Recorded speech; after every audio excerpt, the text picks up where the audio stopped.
Call LaShawn. Call LaShawn Monroe. Pardon me. Call LaShawn Monroe. All right. Calling LaShawn Monroe, mobile phone.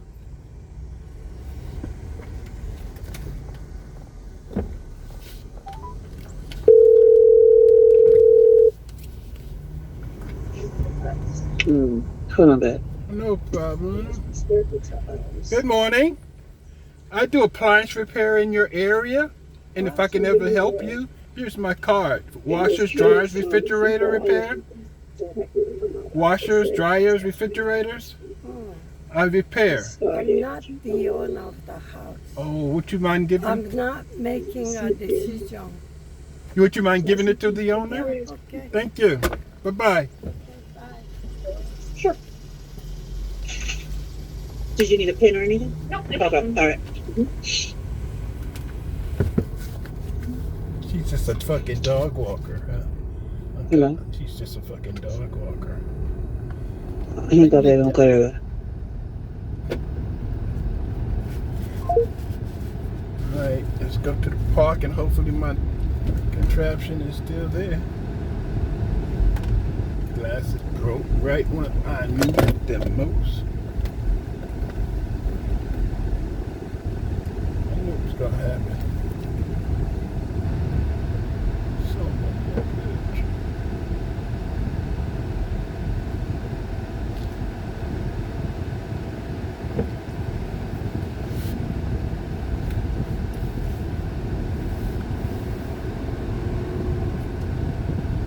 Gentlemen, Meet the Press just absolutely humiliated Illinois Governor J.B. Pritzker. I have never seen the Democrat media embarrass a fellow Democrat like this in my entire life, especially one as prominent as J.B. Pritzker. I mean, she fact checks to his face lie after lie and leaves him stunned, speechless, and rambling like a buffoon because he clearly expected a softball interview. This is even more humiliating than what CNN did to Hakeem Jeffries last week. You guys are going to love this video. As always, like the video and subscribe to the channel, but we're going to get straight into it. Here's J.B. Pritzker claiming what Texas is doing with redistricting their maps is illegal, and the host just instantly fact checks him. Watch. And all of us need to stand up and speak out and make sure that it's understood across the country that what they're trying to do in Texas is illegal.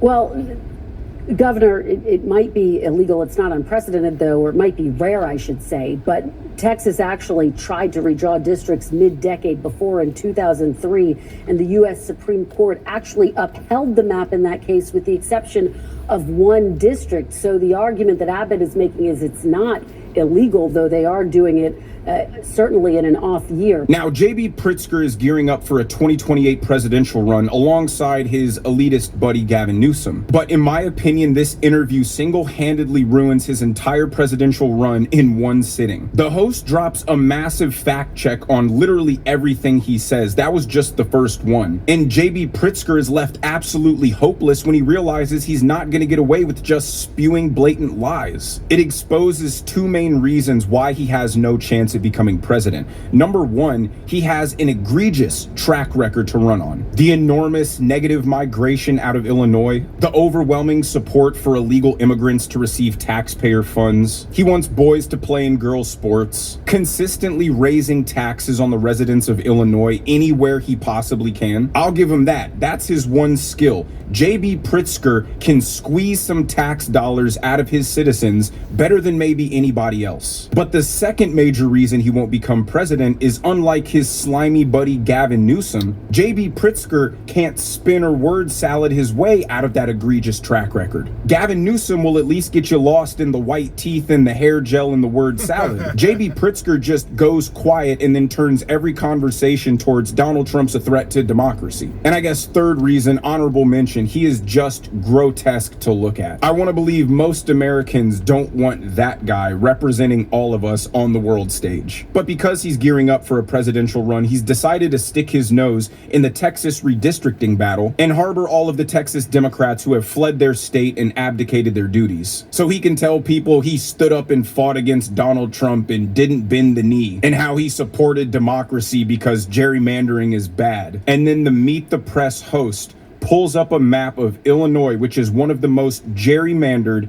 and calls him out to his face. But I do want to look at the map of Illinois. Let's take a look at this. Despite President Trump winning 44% of the statewide vote in 2024, Republicans hold only 3 of Illinois' 17 districts. These districts seem to be designed to maximize Democratic advantage.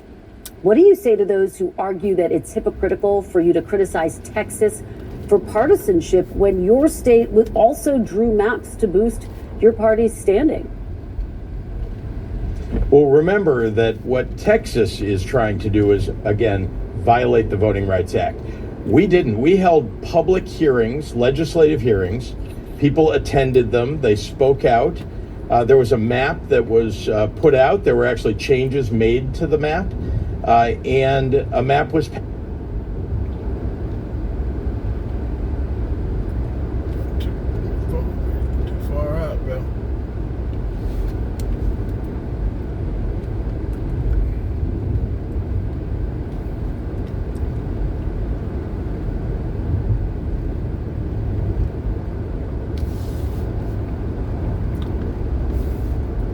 Most unfavorable they've ever been. They don't have a... Argue that it's hypocritical for you to criticize Texas for partisanship when your state also drew maps to boost your party's standing. Well, remember that what Texas is trying to do is, again, violate the Voting Rights Act. We didn't. We held public hearings, legislative hearings. People attended them. They spoke out. There was a map that was put out. There were actually changes made to the map, and a map was passed. And it was done at the end of the census, the decennial census. So that's how it's done in this country. So he admits what I said in a previous video about the Democrats complaining. They know this is legal. They know Texas has every right to do this. They're not even against gerrymandering. They do it themselves. What they're mad about is this is being done at a time where the Democrats are the most unfavorable they've ever been. They don't have a leader. They don't have a vision. They don't have a message. They're not united. Their entire base is radical and bloodthirsty.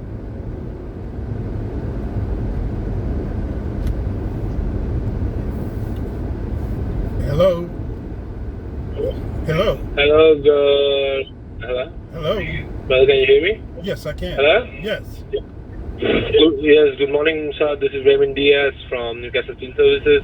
I have this property at 3666 Harvest Drive, Decatur. The zip code is 30034. You service the area? 30034? Is that, what is that, Lawrenceville? That's the zip code. It's Decatur. Decatur, okay. Sure. Yep. So, yeah, I need a quote to replace a water heater at this property. You want to replace a dishwasher? Water heater. Oh, no, I don't do water heater. Oh, okay, brother. Okay. No worries. No problem. Have a great day. Bye-bye. Yeah. Yep.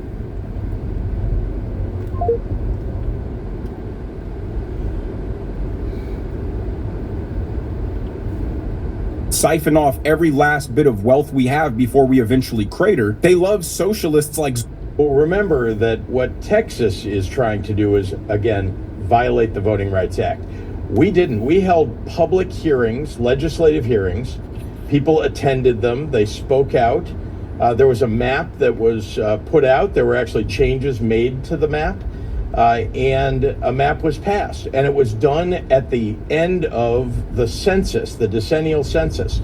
So that's how it's done in this country. So he admits what I said in a previous video about the Democrats complaining. They know this is legal. They know Texas has every right to do this. They're not even against gerrymandering. They do it themselves. What they're mad about is this is being done at a time where the Democrats are the most unfavorable they've ever been. They don't have a leader. leader, they don't have a vision, they don't have a message. They're not united. Their entire base is radical and bloodthirsty. They want children to be chemically castrated and surgically mutilated. They hate America, so they want open borders. That way we can import the third world and they can siphon off every last bit of wealth we have before we eventually crater. They love socialists like Zohran Mamdani and AOC, and then they turn on those same socialists because they're not radical and revolutionary enough. And Donald Trump is just knocking win after win out of the park as contrast. They're mad because this is their nail in the coffin. As McDonald's founder Ray Kroc said, if I see my competitor drowning, I will walk over and stick a hose in their mouth. And that's why the Democrats are panicking and freaking out. They see the light at the end of the tunnel. They are on the brink of extinction. And for a party that only believes in absolute power, bigger government, the idea that they may be a permanent minority party is unraveling them at the seams. But the host continues. She does not lay off J.B. Pritzker. She brings the receipts and shows him to his face that every organization on redistricting gives Illinois' maps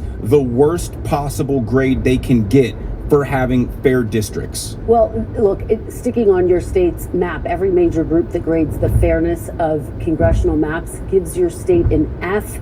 Common Cause, a nonpartisan government watchdog, even says your map, and I'm going to quote, represents a nearly perfect model for everything that can go wrong with redistricting. And I guess the question is, you talk about preserving democracy. How do you preserve democracy if you're using the same tactics that you've criticized Texas Republicans for? But as I say, what they're talking about is a distraction. The reality is that the violation of people's voting rights is what Texas is attempting to do. That's what's wrong with their efforts right now. And the fact that the President of the United States knows it and nevertheless is asking them to do it. That is what's wrong with what we're seeing right now. Democracy is at stake, and these Texas Democrats are standing up to what the GOP is attempting to do, which is to steal seats because they know what they've done is wrong. They know that they've made an enormous mistake. I mean, can you imagine a worse response to her question? Governor, all of these reports say that Illinois is one of the most unfair and most gerrymandered states in the nation. What do you say about that? Nah, that's a distraction. That is the equivalent of a little kid hiding under the blanket and pretending everything outside of it doesn't exist. And the only people who can possibly support these hypocritical Democrats are the ones who have made their entire personality and self-worth wrapped up in being a Democrat, because apparently the Democrats are the ones who play by the rules, who care about fairness, who care about justice, who care about democracy. And even though it's clear as day, it's been clear as day for the past 8 years that that isn't the case, they prefer to completely ignore reality like they do with biological science. That's why a man can become a woman, and entrench themselves in this partisan fairy tale world where none of the evil, immoral, undemocratic things that they're doing are actually happening. Or at bare minimum, they will acknowledge that they're happening, but it's all justified to them because Donald Trump is just so much worse. It's already bad enough to be a pretentious, snarky, holier-than-thou, preachy individual, but it's especially off-putting when you're the very last person who should be casting any kind of judgment on anyone. But here she goes again, putting J.B. Pritzker in yet another bind. She asks him how he feels about some of the hottest people in the party, Bernie Sanders, AOC, Zohran Mamdani, saying that billionaires shouldn't exist, but he's a multi-billionaire fat cat, no pun intended, himself. Do you think that billionaires have a right to exist? I don't think that we should have billionaires because, frankly, it is so much money in a moment of such inequality. Governor, is that the kind of message that Democrats should be embracing? Look, how much money you have doesn't determine what your values are. And I'm a Democrat because I believe that everyone deserves health care. I'm a Democrat because I believe we've got to fund education and have a free public education available to every kid in this country. I'm a Democrat because I believe that we've got to stand up for our democracy and against the MAGA Republicans who are literally trying to take away people's rights all across this country. So it does not matter what your income level is. What matters is what your values are, and that's what makes me a Democrat. Nah, he's one of the good billionaires, not like the bad Republican billionaires. Here's the difference between Republican billionaires and Democrat billionaires for anybody who's interested. Billionaires who support Republicans do so because Republicans are generally pro-business. These are billionaires who are solely interested in making more money. And when billionaires make more money, that means more jobs, more investment, more money going into the economy. Billionaires who support Democrats do so because Democrats love bigger, more expansive government that is ultimately about control and power. Those billionaires don't really care about becoming richer.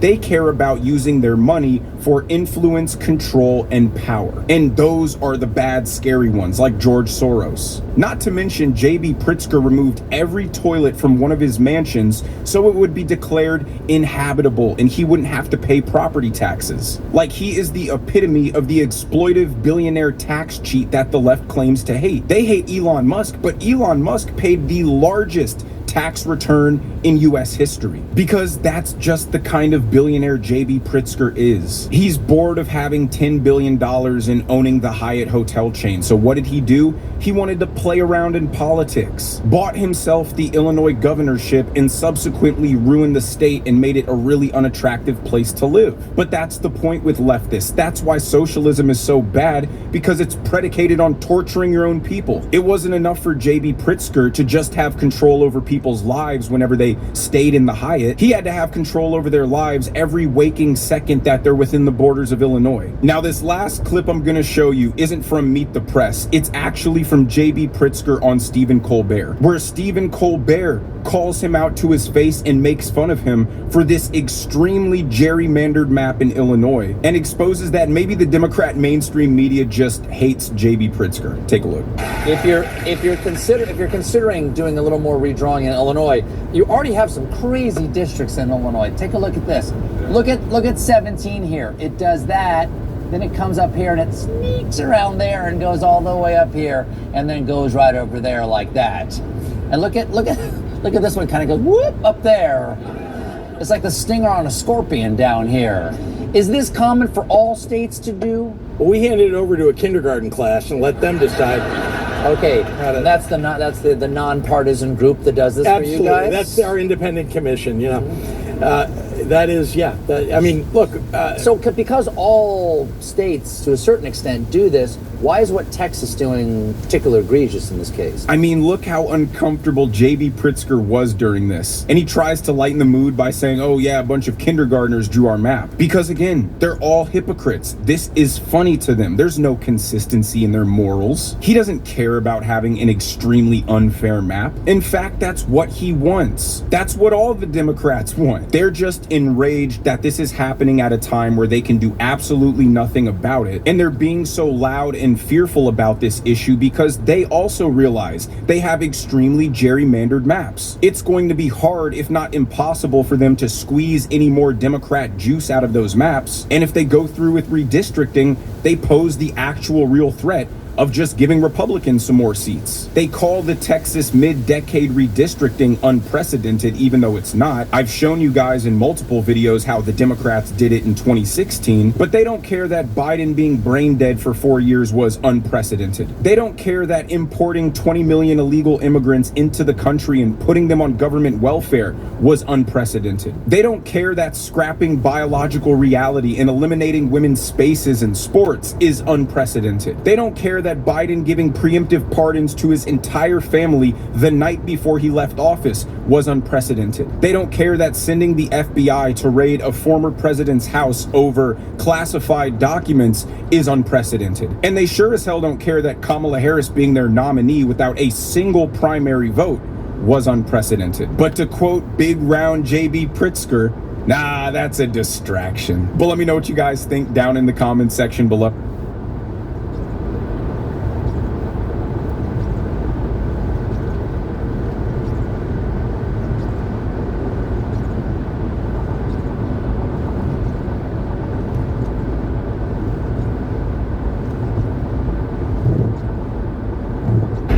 This is 19-year-old Annie Alexander.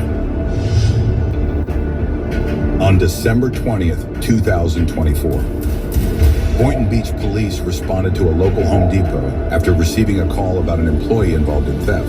Police learned Annie has been taking cash from her register, hiding it under the computer keyboard, and then sliding it into her Home Depot apron. She has been caught by loss prevention on surveillance video on at least 4 different occasions over 2 months, stealing almost $1,500. Watch as police conduct their investigation and let us know what you think in the comments below.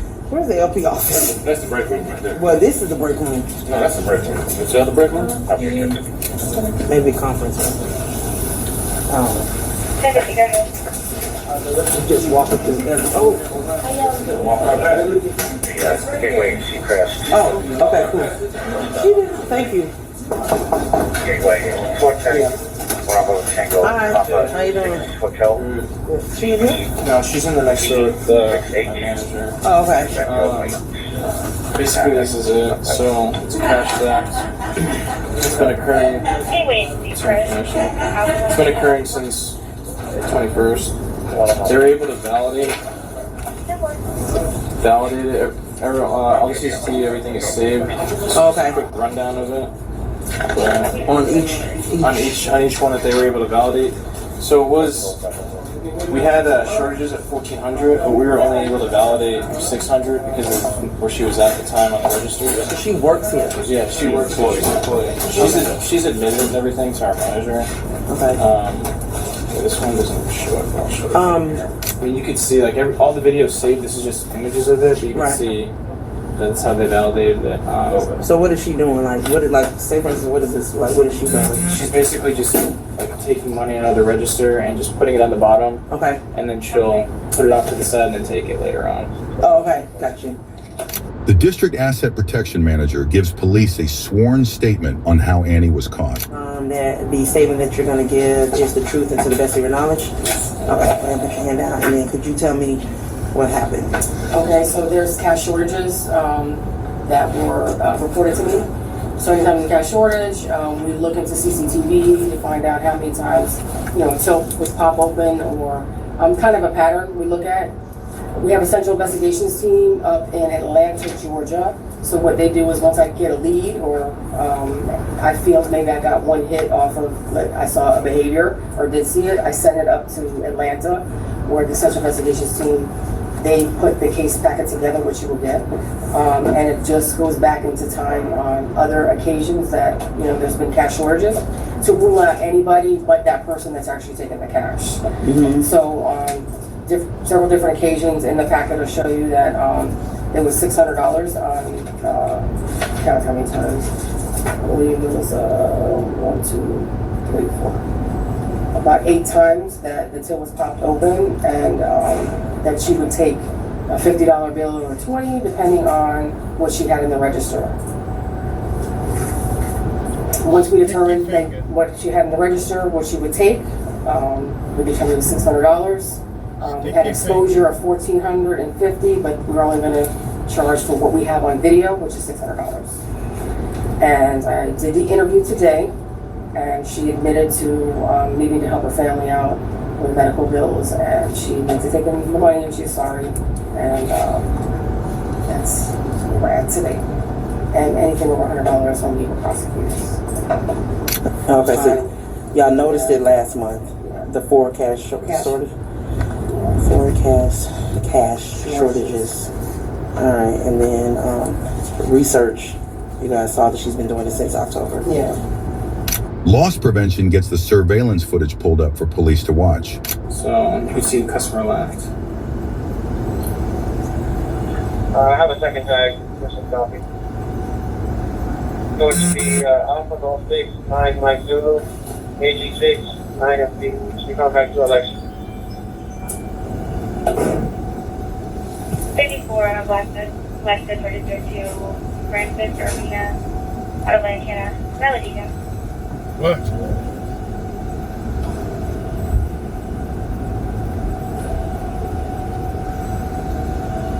That's what she was doing. And then I come on. That was pretty blatant. Jesus. Okay. And that was the $200. Yeah, 200. It says $201 $200 and one penny. But I'm sure it was just 200, like $450 or whatever. Yeah, because she took them from out the bottom. You got the time. 5:20. Well, she started at 5:19 and then 5:20. I mean, so that's what she did. She picked it up, And then wait. got the 50s, and then threw it back. Or 20s or whatever. It looks like a lot more. These are hundreds. I don't think she takes. I'm sure she probably doesn't take all of it. All those are all hundreds. Yeah, I think she contemplating on how much. No. Because it looks to me like she's trying to count the drawer. Mm-hmm. If someone was walking There by. it is. She put 2. She only took out 2. So that was at 5:20. Yeah. Well, wait a minute. Looks like she's separating. It looks like 20s Looks there. like 20s there. Those are hundreds. So is that common practice to do that at all? I mean, at the end of the night, in the beginning, or if you're coming onto the register, sometimes they'll count the drawer, but it's all done right here, placed directly back in, not ever in there. But she is holding her hand like. This is weird, yeah, but we haven't. Sorry, have you shown?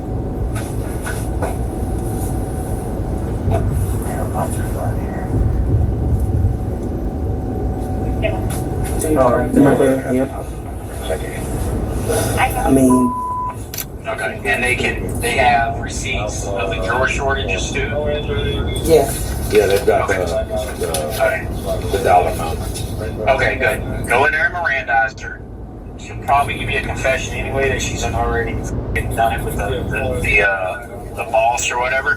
Just walk in there, play it cool. Just be like, hey, we already know that we talked to your boss or whatever, but we're just gonna do that for you, man.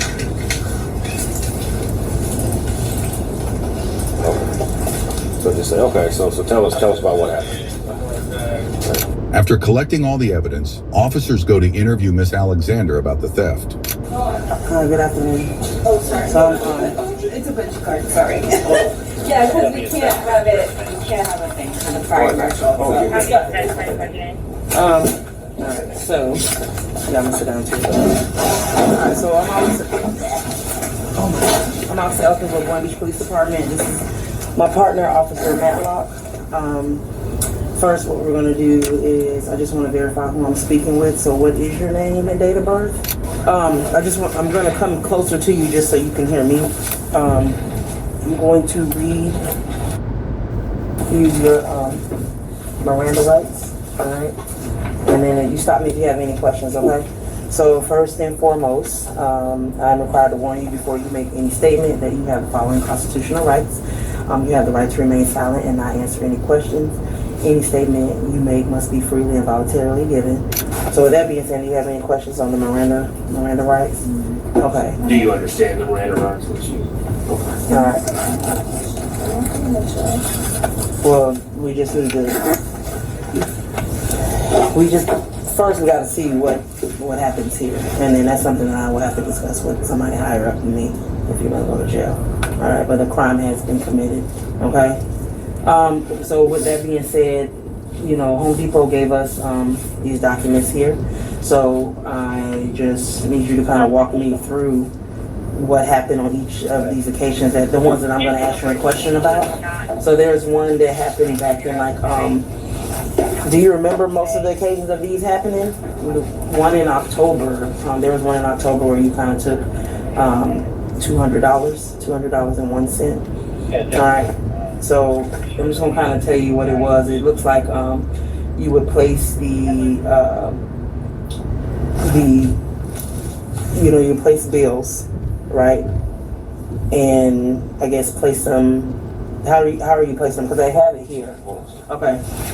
So you know why we're here, obviously. Yeah, she talks about Okay. Beth talked to you, correct? Okay, so we just have some clarification questions in reference to this. Now, you don't remember specific dates? I don't remember the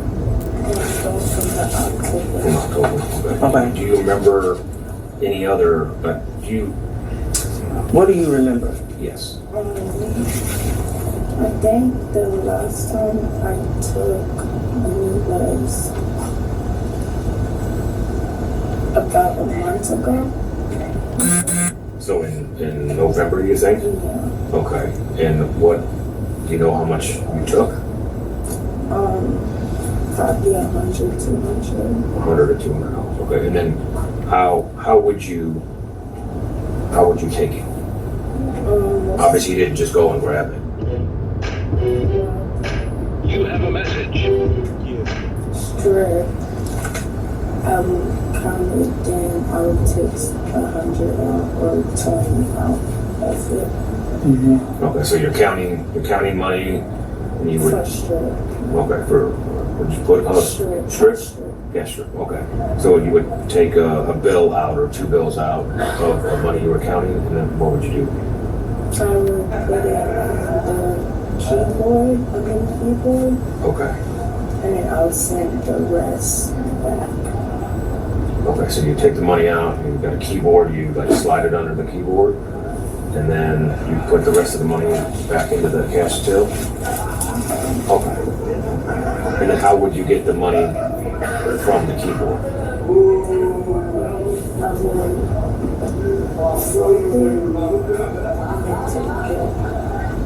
Okay, so you would fold it when it's underneath the keyboard? Okay. And then what would you do with it? I'll just take it and put it in my pocket. So you just put your hand under there? Okay. You just put it in your pocket. So you don't anytime you put it in your jackets? Sometimes you put it in your jacket? But then I'll take it out and just put it in my pocket. That's how you did most of them, when you did. Yeah. Little 13, but. Do you know how much total you actually? She said 14K. I don't remember how much. Probably, because to my record, probably less than 500. Less than. So you believe that you took less than 500? You took money, but not. You don't believe it was that much, but you. I'm just trying to help my dad with his medical bill and my mom with some of the house bill. How old are you? I'm 19, just turned 19. So your father has some medical issues? He had to get the surgery for pacemaker. Okay. And he's not from here, so he didn't have a insurance card and stuff like that. So you weren't keeping the money for your personal use. You were helping. My mom, she works 40 hours, but it's bad sometimes. It doesn't cover the hotel amount for the rent. So once in a while, if she doesn't have that, I will give her $200 just to cover rent, to cover the house. Cover the rent and the bills for the house. Especially I haven't gotten into a car accident with my other card. So the rest of the money we had to pay, I would help her out until it was fully covered. That sounds like a lot of money. Probably more than $500 for medical expenses. I don't pay all the medical expensive. I just kind of, if I have like 100, I would put it down.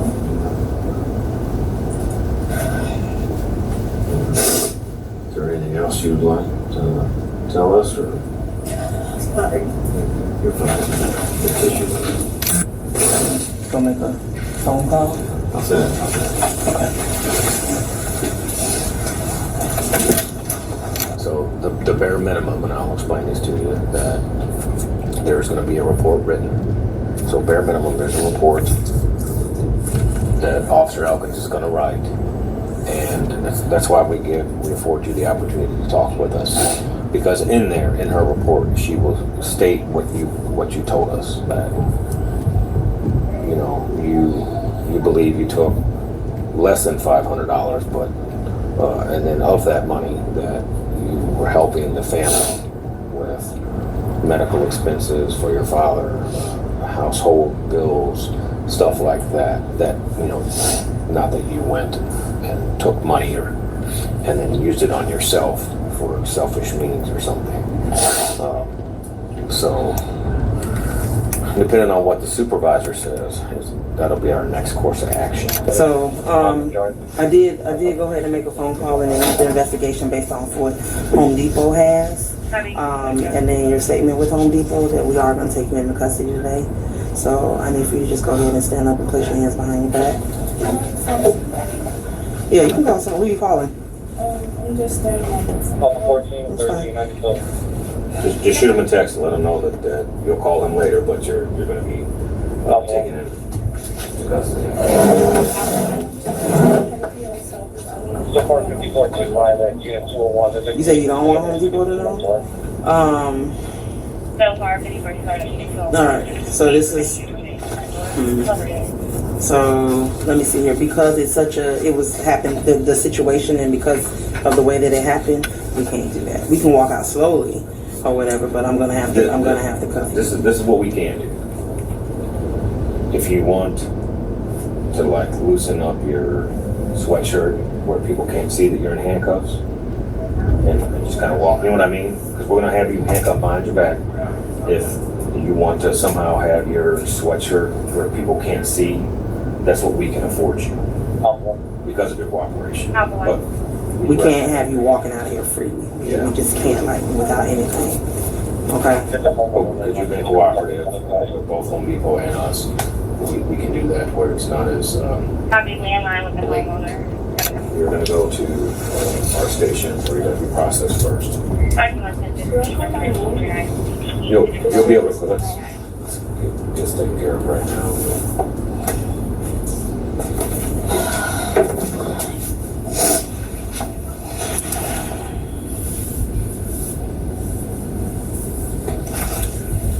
Alright, I'm gonna go ahead and make sure you have anything.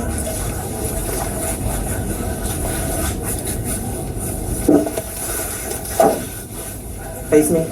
Face me. Turn on camera.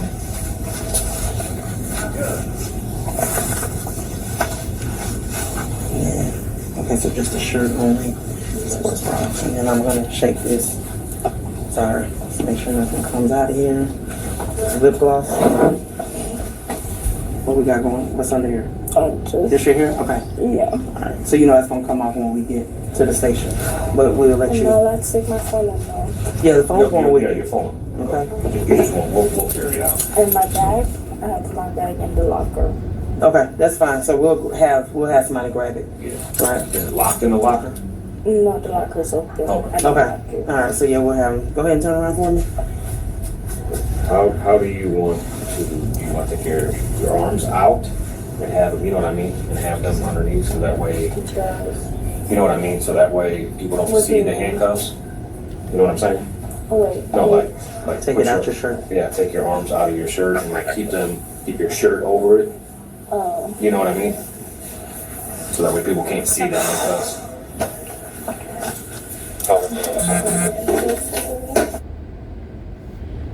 Thou shalt not steal.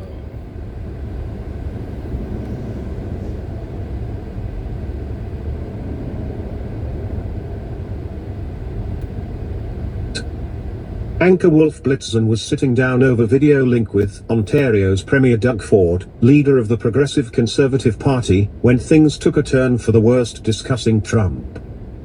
Blitzen asked, "What's the general impression of Trump in Canada?"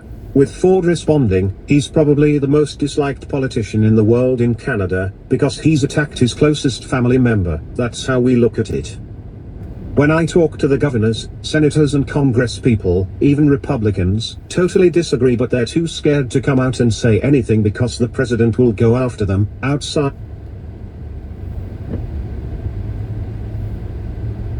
So as I mentioned, just a few hours, President Trump will be holding a news conference addressing his crackdown on crime in D.C. and his plan to clean the place up and make our capital beautiful again. Madeline Rivera joins us live from the Capitol with the latest. Hey, Maddie.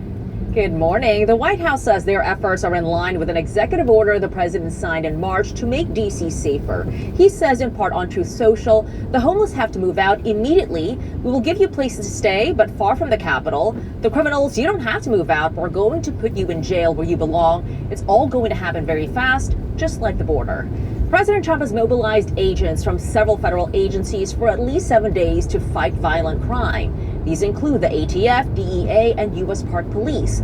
The Washington Post reports the FBI is also reassigning more than 100 agents to overnight shifts to help local police, and a decision to call up the National Guard could come later on today.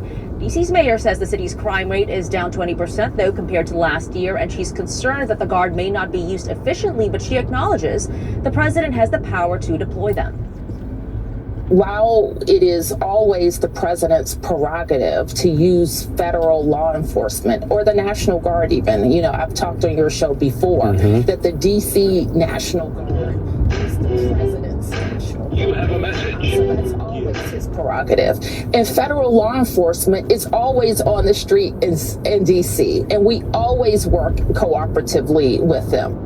The president has called out youth crime in particular. Just over the weekend, D.C. police say a young man fired another group of young people with a stolen gun in a popular neighborhood. He was arrested and there were no victims. Now a juvenile curfew is in effect in the area where the shooting took place. The president says his announcement this morning, though, like you said, Brian, will not only be about crime, it will also be about making the nation's capital more beautiful, saying the city is only getting dirtier and less attractive. Lawrence Ainsley and Brian. Hey, Maddie, the one thing I would say is, do you notice both leaders, different parties, but they're very respectful for each other. It's kind of rare. The mayor was respectful to the president. Here the crime stats are down, but I'll take his help. And the president said, she's a great person, but I got to insert myself. Yeah, it was interesting hearing the D.C. Mayor Muriel Bowser's tone over the weekend talking about this federal resources, local police. They've been very cooperative on this issue. But how could you not, who doesn't want to make D.C. safer at this point? Yeah. So true. Absolutely. Thanks, Maddie. All right. Thank you, Maddie. This is the issue of our time. It's not just D.C., it's all these liberal cities all across the country. And this just happens to be the capital. And the gangbangers have been getting away with it. The teens are carjacking all over the place. I know they want to say that the numbers are down, but if you talk to people that are there, they don't feel that way. Well, she said the numbers are down 35%, or I think she said 2 years ago they were down 35%. And they've gone down again over the last year. But if you look at the statistics for the teenagers, for the juveniles, that's the problem. And they're staying out so late. So good for them for implementing this curfew. And the president addressing the homeless problem with those pictures. It looks so disgusting to have all the trash on the street and all the tent encampments. Well, I tell you, I was at Union Station 2 weeks ago, and just on my eye, anecdotally. Which is their subway. Much better. The subway comes in, right? The subway, where the Amtrak comes in. So I think it looks better already, but they said 121 more FBI agents. But Lawrence, what do you do with teenagers?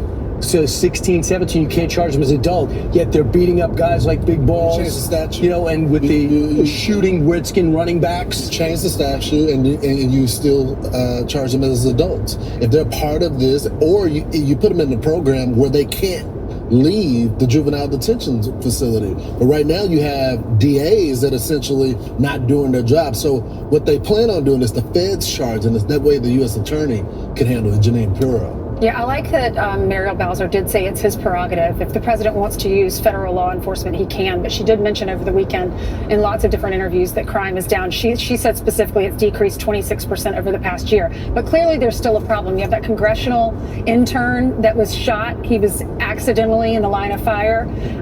Someone was trying to hijack his car or take the lady's car, and he intervened to protect her, and he ends up, that's the other guy. He got beat up senseless by a group of teens. Yeah. So they definitely need to clean it up. I don't understand why these leaders don't want to work together. Look, I would say if I'm leading, I would say the numbers are down, but yes, thank you, Mr. President. Bring in additional people. I want to keep our community safe. Unlike Gavin Newsom, that trial is going to take place today. Right. The one out in California where he's suing Donald Trump. No. He doesn't want the National Guard. The only thing I'd add is, too, he's going to talk about the physical renovation and condition of the Capitol. He's going to make sure these federal buildings are coming in on schedule and not being, gouged like we see so many times. And he says he wants to make the place look good again. Now he's doing it with the White House. Now he's doing it with the Capitol. So in just a few hours, President Trump will outline his plan to stop crime in our nation's capital as grieving families say enough is enough.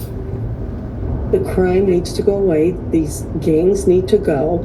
And people will just keep getting assaulted and murdered. And this is our nation's capital. It should be the safest in the country. My son was a good boy and he didn't deserve this, and nobody does. No innocent victim deserves what we're going through, and there's a lot of us out there. So our next guest says the president is making the right move. Fox News legal analyst Greg Jarrett joins us now. So Greg, obviously, I believe that the president should do this with all the crime there, but what does the law say?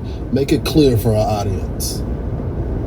Well, the law says the president can do what he's planning to do. You know, the D.C. Attorney General, the local prosecutor, essentially dismisses all of these carjackings with guns as, oh, kids are kids, as if it's okay. It's not okay. You know, when minors act as adults by committing serious violent crimes, they should be treated as adults, but currently under D.C. law, and that's not happening. You know, it's rare that a 16 or 17-year-old gets charged as an adult and the case gets pleaded down to a misdemeanor. The D.C. City Council could change all this. They won't do it. They're soft on crime. So Trump is right to step in. He is allowed to deploy federal law enforcement assets and order the U.S. attorney to assume many of the prosecutions. D.C., understand, is basically a ward of the federal government. That gives the president ample authority to do it. And in fact, Congress passed a law, the Home Rule Act. He can seize control, if he wants, of the police department on an emergency basis. He would need permission of Congress for a more sustained takeover of the local government. But for now, he is simply flooding the zone with ATF, DEA, FBI to solve this problem and upping the prosecutions by the federal government. Meanwhile, I want to talk about another story, and that is the Russia hoax, or as someone calls it, Russiagate. You wrote a book about this from the very beginning. The vice president was on with Maria on Sunday Morning Futures, and he had this prediction. Let's watch it. I absolutely think they broke the law. You're going to see a lot of people get indicted for that. Here's the thing that should really bother the American people. What do you want our intelligence community to be doing? I want them to be catching bad guys. I want them to be making sure that terrorists aren't going to kill innocent American civilians.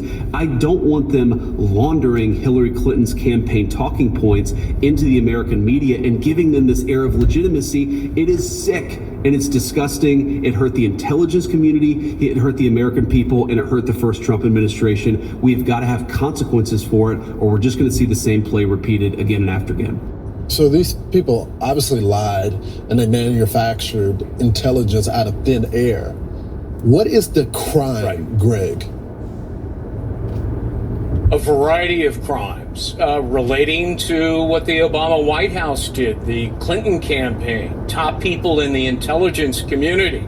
They criminally conspired, in my judgment, to frame Trump by peddling knowingly phony information. Then they altered intelligence to support their bogus narrative. The most obvious grand jury targets would be Brennan, Clapper, and Comey for allegedly testifying falsely.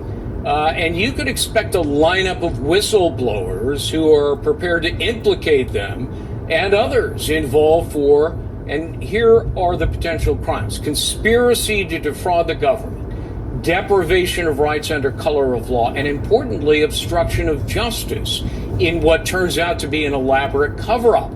More than that, though, Lawrence, prosecutors may be considering charges arising from a larger and ongoing criminal conspiracy that extends to the lawfare indictments brought by special counsel Jack Smith and Mar-a-Lago raid, and a continuing cover-up.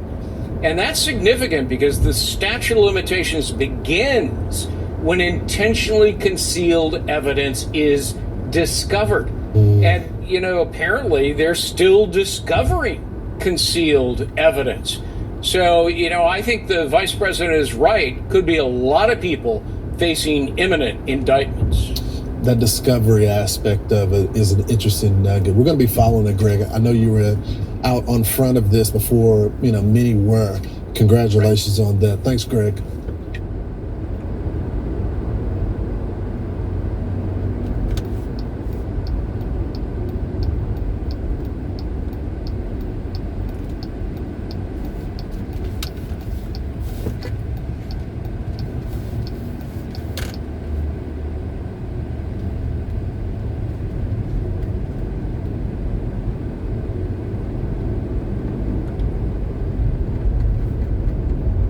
getting certain jobs and things, they're lowering the standards for the blacks so that they can get it. Otherwise, they won't get it. I don't understand why the blacks put up with that. Those type of things are just kind of balancing the scales from things that happened decades before. So as you know, slavery happened. It wasn't that long ago, as you know. Over 150 years ago. And my mother, not my grandmother, my mom went to a segregated school. So it's not that long ago. I did too. Okay, so you understand. It's not like it's distant. But blacks were better off then. They didn't beg. They didn't blame. Let's see. So back after World War II, there was a period in the United States, about 20 to 30 years, where when people came back from the war, they were given home loans that they had no interest or didn't even have to pay back. They were given cars, they were given free college education, they were given all of these things that purposely excluded black people. So there was a time in this country where white people got handouts, but we didn't call it that back at the time. You know, the GI Bill, all of those funds, we didn't call it a handout, we called it an opportunity. And when people look back on that time, they look back on that time, a lot of white people, as a very happy time because they got a leg up in the country, they got a fresh start, they got the money and the support that they needed to build the generational wealth that they have today. And black people didn't have access to it. They were literally purposely excluded because of racism, because of Jim Crow, because of all of these things that purposely left us out and did not give us access to the same type of help that white people did. Where did you get that information from? Because it's not true. Where did you get that from? The GI Bill, you should look it up. I know black men who went to the military, they got a GI Bill too. It wasn't just the white. I have family members who went to the military, they got the GI Bill. When they got out, they were able to go to school and they were able to purchase. But a lot they of were them able were to excluded. purchase a home and things like that. And they were black, right?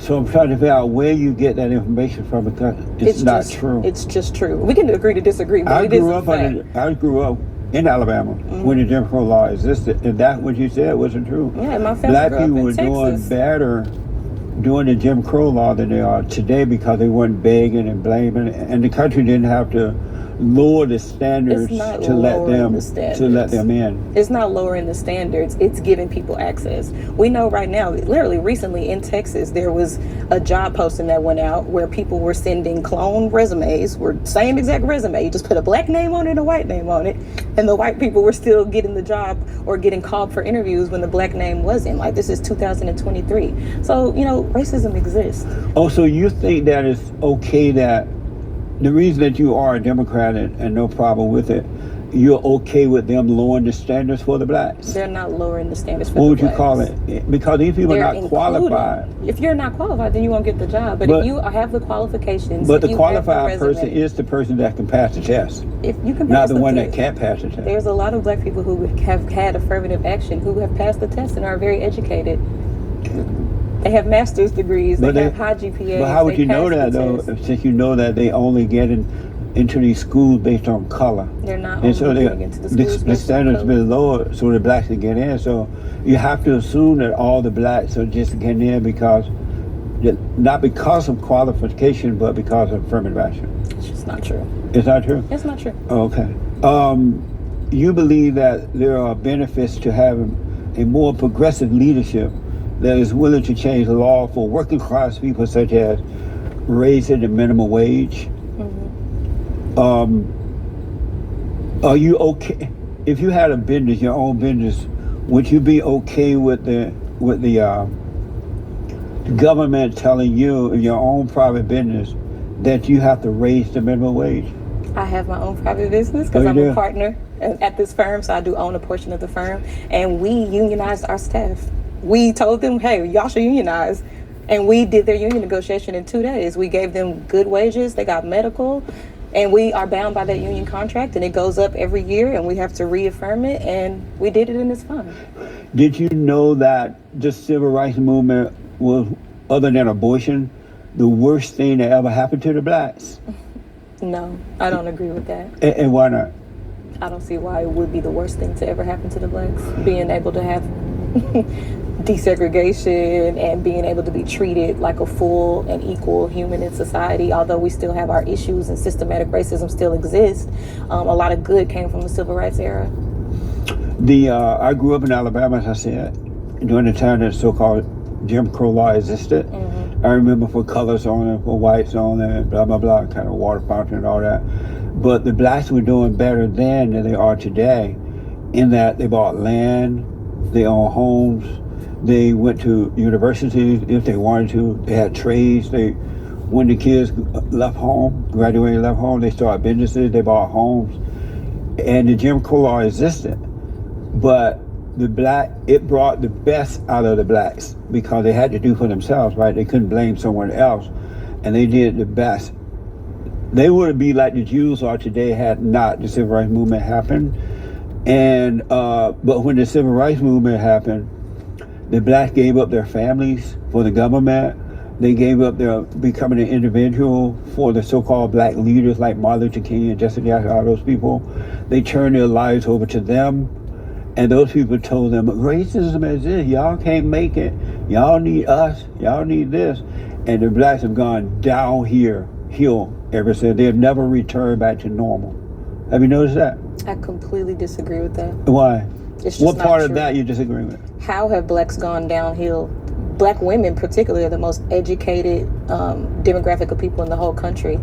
In 2023, that's an improvement because there were times where we weren't even allowed to go to school prior to, certain things being protected. When were you not allowed to go to school? There were women. As a result of the segregation, they were creating black universities and things like that, which brought out the best in blacks then.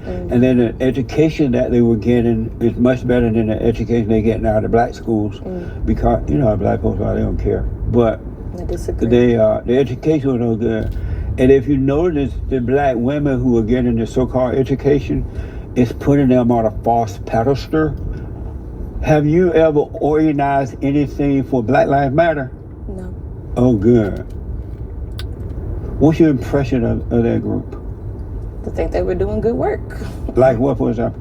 Well, the best thing that came out of Black Lives Matter is that people are being more aware of what was going on with police brutality and how a lot of black people were being treated at the hands of police and being unjustly killed. So for nothing else, I'm sure that, we've heard a lot of things about the organization itself, but the movement itself is a powerful one and it was a necessary one at the time. So you agree with them destroying statues and monuments and setting fires to businesses and people getting killed? There was a black police officer that was killed as a result of that. You agree with all that? It was not what I would have personally done, but, do you, boo? And why wouldn't you have done it personally? Because that's just not what I would have did. I'm sorry? That's just not what I would have done. But again, there was a lot of heightened emotion at the time of the country. People felt like that was the only way that they could be heard, and that was the only way to release their frustrations at the time. So people handled things differently. Interesting. Something about the Republican being bad. Do you believe that the Republican Party is a bad party for the blacks? Yeah. In what way? The racism is enough for me. Well, I haven't seen racism since I've been on this earth. What does racism look like? You, growing up in Jim Crow, Alabama, have never seen racism. As a matter of fact, when I was growing up, the word didn't even exist at all until the civil rights movement started, which was a mistake. The word racism didn't even exist. That doesn't mean it wasn't happening. So what does racism look like? What do you mean? How do you recognize it when you see it? Discrimination, bias, even some of the things that you said. You have a lot of internalized racism. I do? Absolutely. So like even what? just saying like somebody's black American name, if it sounds black, that means they're going to bring you trouble. That's racist. Look, I know black folks. And I know that the reason they changed their name to black names is because they hate white people. They hate America. And since knowing that, why would I want to intentionally bring trouble into my own company that I had to build? You know what I'm saying? Internalized racism, you have it. A lot of it. Protecting my company is internalized racism? No, but assuming that somebody has bad intentions just because they have a black sounding name is racist. That's amazing. Racism doesn't exist. Our battle is a spiritual battle. It's a warfare between good and evil. Sure.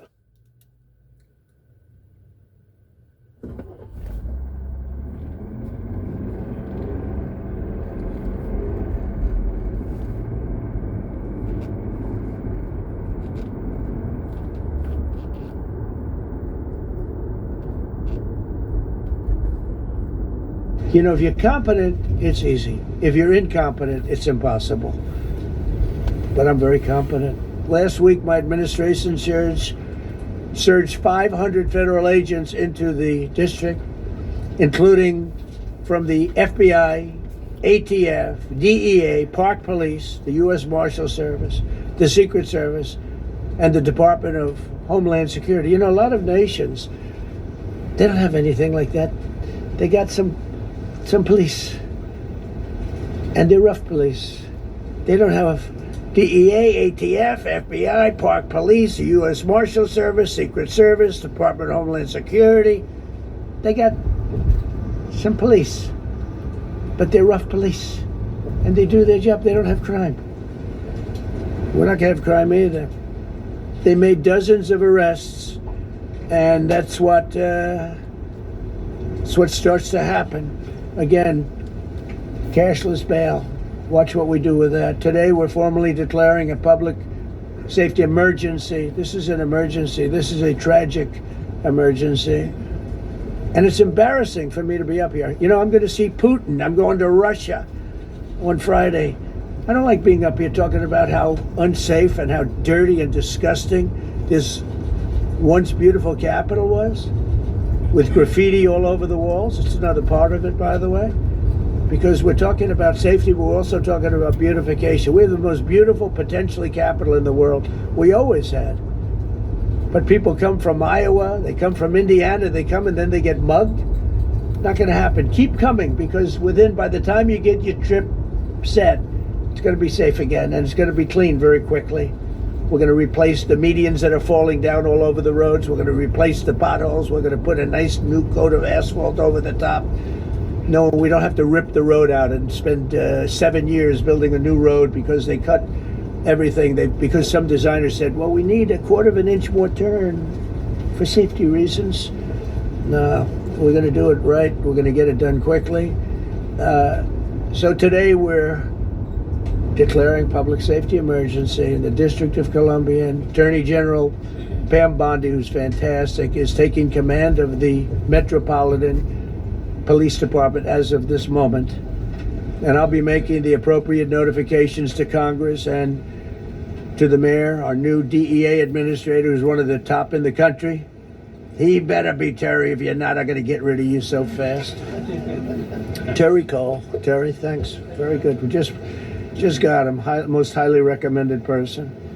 And you'll be designated as the interim federal commissioner of the Metropolitan Police Department. Okay? And you run them tough. They're good. You have a lot of good people. You have people that shouldn't be there. You also have people that shouldn't be there. They got in there because of woke. But you have a lot of great police. And those people are the ones that want to help you. This city will no longer be a sanctuary for illegal alien criminals. We will have full, seamless, integrated cooperation at all levels of law enforcement, and we'll deploy officers across the district with an overwhelming presence. You'll have more police, and you'll be so happy because you'll be safe. When you walk down the street, you're going to see police, or you're going to see FBI agents. We're going to have a lot of agents on the street. And you're going to have a lot of essentially military, and we will bring in the military if it's needed.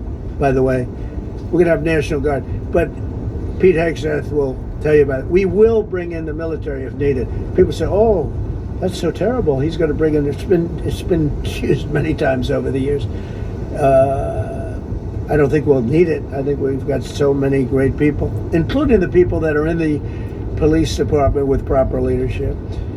They'll immediately begin massive enforcement operations targeting known gangs, drug dealers, and criminal networks to get them the hell off the street, maybe get them out of the country, because a lot of them came into our country illegally. They shouldn't have been allowed in. They come from Venezuela. They come from all over the world. We're going to get them the hell out.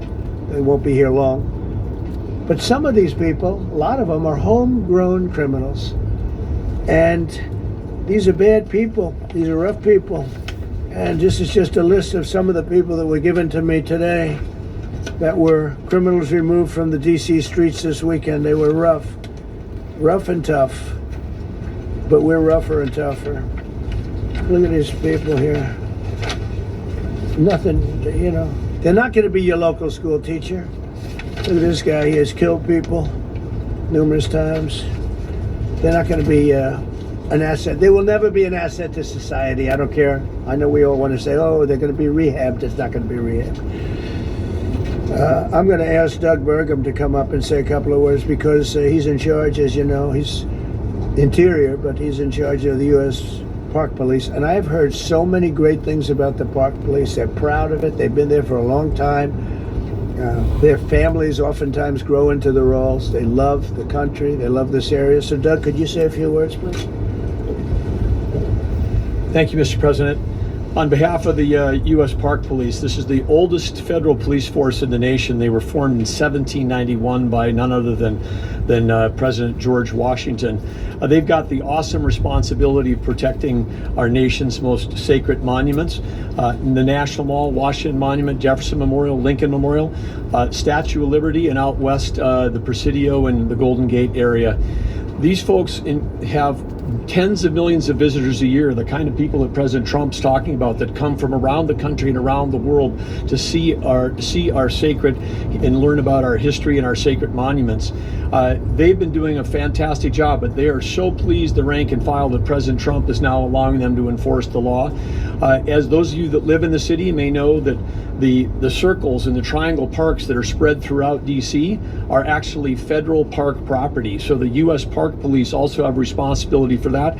These became littered with homeless camps under the Biden administration. All of you saw that. Since President Trump's executive order on March 27th, making DC safe and beautiful again, the U.S. Park Police have removed over 70 homeless camps. And President Trump also talked about beautification. They're stopping and enforcing the laws against graffiti on our monuments. They've removed over 80 specific attacks against our history with graffiti on our monuments. So they continue to do a great job, whether it's in their vehicles, on foot, or on the mounted police that you see around the National Mall. And President Trump, they thank you. The rank and file is so happy to be enforcing the law again. Thank you for your leadership, and they're excited about the announcement you're making today. Thank you. Very good. Great job you're doing. Thank you very much. Pete, could you say something about the military, if you would? Well, Mr. President, it's an honor to be here. And at your direction this morning, we've mobilized the DC National Guard. It'll be operationalized by the Secretary of the Army, Dan Driscoll, through the DC Guard. You will see them flowing into the streets of Washington in the coming week. At your direction as well, sir, there are other units we are prepared to bring in. Other National Guard units, other specialized units. They will be strong, they will be tough, and they will stand with their law enforcement partners. This is nothing new for DOD. As the President noted, at the border, we've got 10,000 troops down there who've been operating in defense cooperation areas, defense zones, where there's zero illegal crossings because of troops on strikers scanning the border. We've been protecting other people's borders for 20 years. It's about time we protect our own. And we're working with ICE and CBP. In Los Angeles, we did the same thing. Working with the California National Guard, working with ICE officers. ICE officers deserve to do their job and not be attacked. We will work alongside all DC police and federal law enforcement to ensure this city is safe, this city is beautiful. And as I always say about President Trump to the troops, he has their back. And my message to the National Guard and federal law enforcement in Washington is, we have your back as well. Be tough, be strong, we're right behind you. Thank you, Mr. President. I'm going to ask Pam, because she's now, as you heard me say, she's really in charge of a lot of what we're talking about. She's done an incredible job. People are going to start to see the fruits of her labor. And Pam, maybe you could say a few words about what we're talking about here. Sure, President. Let me be crystal clear. Crime in DC is ending and ending today. We are going to use every power we have to fight criminals here. President, thank you for caring about our capital. Families come here every summer. Our museums are free. We have the National Zoo. We have the National Gallery. DC should be a place where everyone can come and feel safe. Behind me and to my side, we have some of the best career law enforcement and prosecutors in the country who are ready to take this on. As the President said, Terry Cole is going to be supervising the Metro Police Department. Gadi Serralta, our U.S. Marshal, is going to be supervising command and control, the entire operation. Our Deputy Attorney General, Todd Blanche, and I will be working with them closely, along with our great FBI Director, Kash Patel. Kash is going to talk to you in a minute about what we did in Virginia recently with Governor Youngkin. Many of you covered that, and it was tremendously successful. Not only that, our secret weapon here in D.C. is U.S. Attorney Jeanine Pirro, one of the toughest prosecutors and a former judge. And she is going to be talking about juvenile crime, how it's out of control here, and what she's going to do to fight back. No more crime rampant in our beautiful capital. No more teenage girls beating a disabled man to death.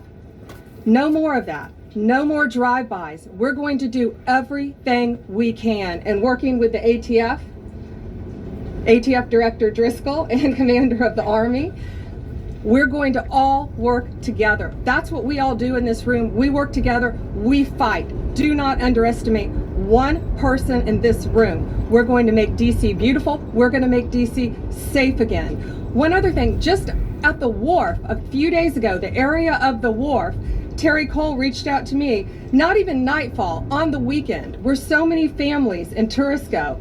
A guy's overdosing from fentanyl on a park bench. In the middle of families around, they administer Narcan and saved his life. No more of that. The President of the United States is going to clean up DC, and we're going to be there to help him, and we're going to be successful. Thank you. Thank you. Cash, talk about Northern Virginia. Northern Virginia, we had a big success. Thank you, Mr. President. Thank you, Attorney General Bondi, for your leadership, Deputy Attorney General, the rest of our interagency partners. Mr. President, the following is what happens when you let good cops be cops. And I just want to highlight that before I get into Northern Virginia. This year alone, under President Trump's administration, we've had over 4,000 child victims identified and found. That's a 33% increase from the same time period last year. 33% increase. We've had a seizure of 1,500 kilograms of fentanyl up to this date. That is a 25% increase since the same time period last year.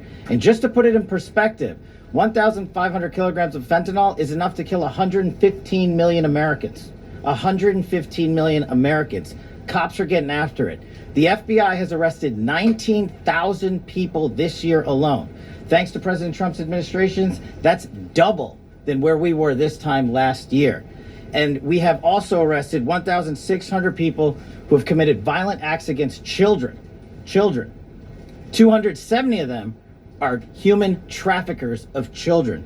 Mr. President, this is what happens when you have great leadership at the Attorney General with Pam Bondi.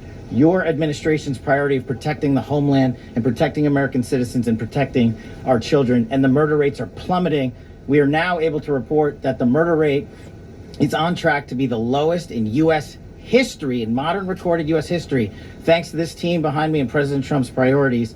And how do we do it? And what are we going to bring to D.C.? What we did in Northern Virginia, thanks to Terry Cole and Governor Youngkin and the team, we stood up a task force out in my Northern Virginia field office, and we said, let's let good cops be cops. Let's get them the intelligence and what they need, and let's get the red tape out of their way, and let's get DOJ partnered up with us to bring great prosecutions. And that's exactly what we did. In 1 month, we arrested 545 violent felons.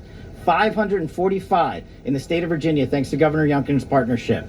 And that simplicity in law enforcement is what's coming to Washington, D.C. When you let good cops be cops, when you give them the intel they need, when you work with our Homeland Security Task Force, when you work with Terry and Gaddy and I go way back to Miami, these guys are great leaders of the respective departments and law enforcement capacities. And when you have the DOJ and President Trump driving behind this mission, we are going to clean up Washington, D.C., and we're going to do it the right way, the lawful way, and we're going to make sure Washington, D.C. is safe again. Thank you, Mr. President. Thank you, Attorney General. Thank you very much. Thank you, Cash. So the process begins right now. It actually started over the weekend, and we confronted a lot of very bad people. But it's going to be something that will be pretty amazing to you as you watch it. And I think most of you say it's a beautiful thing to do it right. We're going to be removing homeless encampments from all over our parks, our beautiful, beautiful parks, which now a lot of people can't walk on. They're very dirty, got a lot of problems. But we've already started that. We're moving the encampments away, trying to take care of people. Some of those people, we don't know how they even got there. Some of those people are from different countries, different parts of the world. Nobody knows who they are. They have no idea, but they're there. Getting rid of the people from underpasses and public spaces from all over the city. There are many places that they can go, and we're going to help them as much as you can help. But they'll not be allowed to turn our capital into a wasteland for the world to see. The Metropolitan Police Department and the federal authorities will be supported in the effort, a really big effort, the 800 DC National Guardsmen that we'll put on, and much more if necessary, much more. You remember I said, I offered 10,000 once. Remember I said to a certain person who I thought always was highly overrated, not very competent, but I said, if you need him, we'll give you 10,000 of the military or the National Guard. They turned me down. But if necessary, we're going to move service members directly to joining the Guardsmen, and that'll take place very rapidly, and that'll be done in conjunction with Pam and with Pete and everybody else. Washington, D.C. should be one of the safest, cleanest, and most beautiful cities anywhere in the world, and we're going to make it that. We're going to make it safe. We're going to make it smart. We're going to make it beautiful, so beautiful. Some of the buildings, we're going to add to it. You see what we've done at the White House. White House is a whole different building. I do that in my part-time because it's a natural instinct as a real estate person. I was very good at that, and I was very good at fixing things up. I like fixing things up. You see what's happening. The marble floors are being reinstalled, renovated, fixed. The whole place is becoming very beautiful. We're going to be adding a magnificent ballroom, most beautiful ballroom, I think, anywhere. We need it. I would have certainly loved to have had it today. I think we would have filled it up. A lot of you are standing outside, can't get in this room. I've never seen the room like this, which tells me that you want to talk about DC. You have a message. Tells me that you want to talk about crime in DC and beautification of DC, but I'm going to put that's easy. And I think, frankly, fixing the crime with the pros, fixing the crime is easy too. A person who I've known for a long time, and she's been incredible. She was a fantastic, one of the best ever district attorneys in New York. She was in Westchester, and she became a judge, very successful judge. And then she went into showbiz because she was such a good DA and such a good judge, tough judge, but fair, always fair. Nobody ever complained about that, but she was tough. And because of that and her reputation, she went into showbiz. So a lot of people don't, they think of Jeanine as showbiz. Actually, showbiz was not her thing. And she did great. She was on, along with a couple of other of my friends, on the #1 show. And she did great, but this is what she loves doing. This is really her baby. What she's going to do is going to be incredible. And I'd like to speak for just a few seconds on what she has in mind, what she wants to do. We're going to be appointing some judges. We have some open spots, and we're going to take people, because the judges are letting killers out. They just say, go, it's okay, don't worry about it. So we're putting some, Pam recommended, Todd recommended, some judges that are great. Jeanine recommended. Jeanine's given me 3 great candidates already. We have about 10 open spots, so we can probably create some more. We need them. Jeanine, would you say a few words, please? Thank you very much, Mr. President, and thank you, Madam Attorney General, and to all my partners here. We all want the same thing. We all want a safe city. We want a safe capital. We want to be able to bring our families here. We want to be able to come and enjoy the history that makes this place great. And unfortunately, we are not in that position right now. And Mr. President, I want to thank you for taking the step that we need right now to make criminals understand that they are not going to get away with it anymore. And I'm not going to stand here and go over and over the cases. But what I can tell you is this. I see too much violent crime being committed by young punks who think that they can get together in gangs and crews and beat the hell out of you or anyone else. They don't care where they are, They can be in DuPont Circle, but they know that we can't touch them. Why? Because the laws are weak. I can't touch you if you're 14, 15, 16, 17 years old and you have a gun. I convict someone of shooting another person with an illegal gun on a public bus in the chest, intent to kill. I convict him. And you know what the judge gives him? Probation. Says you should go to college. We need to go after the DC Council and their absurd laws. We need to get rid of this concept of, no cash bail. We need to recognize that the people who matter are the law-abiding citizens. And it starts today. But it's not going to end today, because the president is going to do everything we need to do to make sure that these emboldened criminals understand we see you, we're watching you, and we're going to change the law to catch you. And my final note is this. These kids understand that the jurisdiction is through the State Attorney General, Brian Schwab. I did a poster of the young man from Doge who was beaten bloody with a severe concussion, a broken nose. And then I did a poster of what happens to those kids, because I can't arrest them, I can't prosecute them. They go to family court and they get to do yoga and arts and crafts. Enough. It changes today. Thank you, Mr. President. You're welcome. Great job. Yoga and arts and crafts. If I could, I just signed some executive orders. I'd like to have Will please come up and we'll let the people know what we signed. Do you want to put them down? Yes, sir. Go ahead. A short while ago in the Oval Office, President Trump signed 2 crucial executive actions to deal with the emergency crime conditions we currently face in the District of Columbia. The first of these was an executive order, as President Trump said before, invoking his powers under Section 40 of the Home Rule Act to take federal control of the D.C. Metropolitan Police Department. Along with that executive order, President Trump signed the statutorily required notification letters to Mayor Bowser and to the relevant House and Senate committee leaders.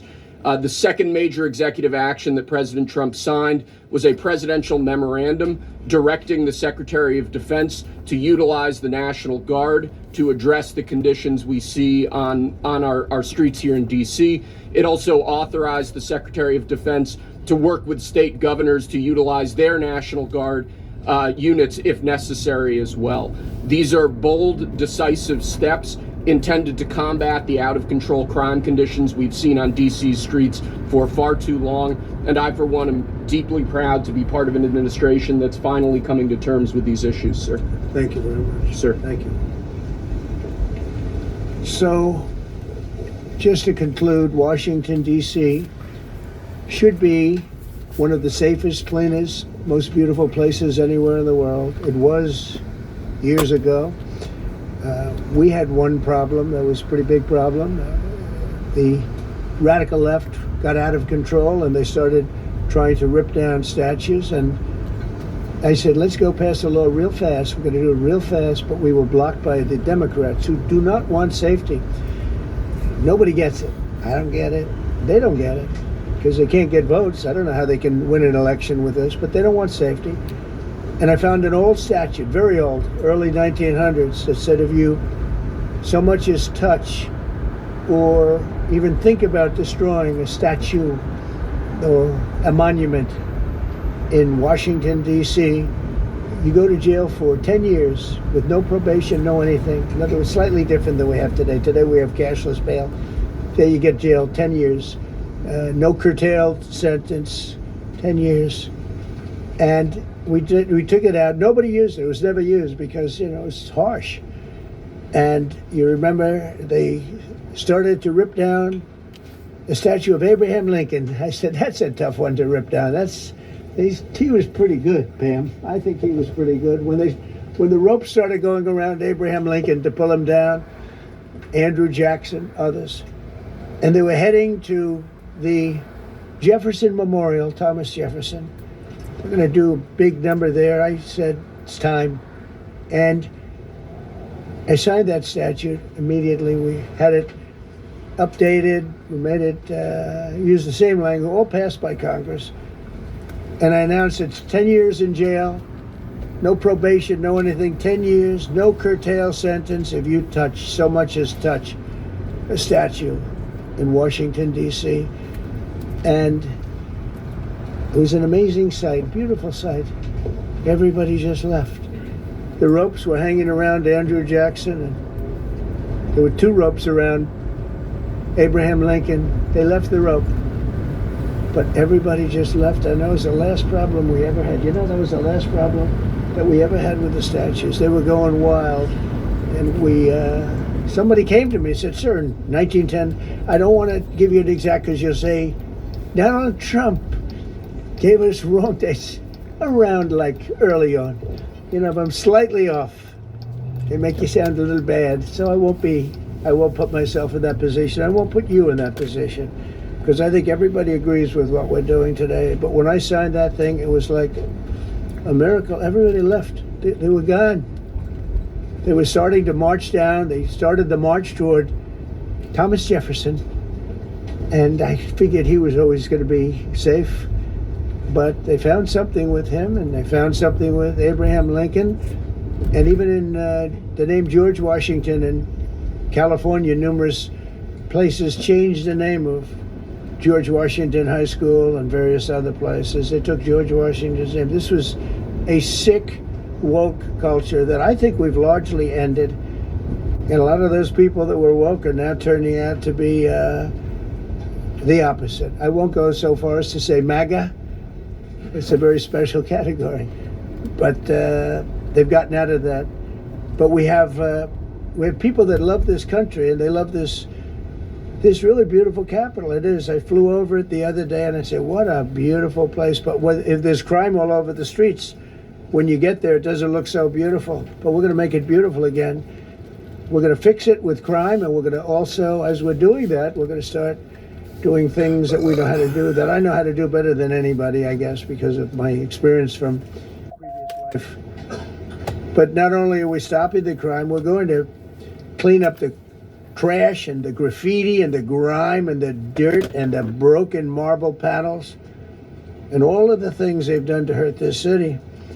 And we're going to restore the city back to the gleaming capital that everybody wants it to be. It's going to be something very special.